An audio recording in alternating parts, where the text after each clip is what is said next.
இன்றைய வானிலை தொடர்பான தகவல்களை அறிந்து கொள்வதற்கான சந்தர்ப்பம் இது. வானிலை தொடர்பான விவரங்களை அறிந்து கொள்வதற்காக வளிமண்டலவியல் திணைக்களத்தினுடைய வானிலை அதிகாரி கே சூரியகுமாரனோடு ஸ்கைப்பினூடாக நாங்கள் தொடர்பினை ஏற்படுத்துகிறோம். வணக்கம் சூரியகுமார். வணக்கம். வடமத்திய கிழக்கு உப்புவ மாகாணங்களின் சில பகுதிகளிலும் அம்பாந்தோட்டை மாவட்டத்தின் சில பகுதிகளிலும் மழை காணப்படும். நாட்டின் அநேகமான பகுதிகளில் பிற்பகல் அல்லது மாலை வேளைகளில் நாட்டில் இடியுடன் கூடிய மழை காணப்படும் என்று எதிர்பார்க்கப்படுகின்றது. இந்த இடியுடன் கூடிய மழை காணப்படும் சந்தர்ப்பங்களில் காற்று சற்று பலமானதாகவும் வீசும். கடல் பிராந்தியங்களை பொறுத்தவரையில் திருகோணமலை முதல் பொத்துவில் அம்பாந்தோட்டை ஊடான காலி வரையான ஆழ்கடல் பிரதேசங்களில் மழை அல்லது இடியுடன் கூடிய மழை காணப்படும்.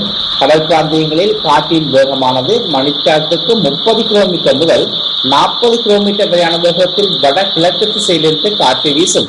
கொழும்பு முதல் புத்தளமூடான மன்னார் வரையான ஆழ்கடல் பிரதேசங்களில் காற்றின் வேகமானது சில சந்தர்ப்பங்களில் 50 கிலோமீட்டர் வரை அதிகரித்து வீசுவதன் காரணத்தினால் மேற்குறிப்பிடப்பட்ட இந்த ஆழ்கடல் பிரதேசங்கள் சற்று கொந்தளிப்பாகவும் காணப்படும்.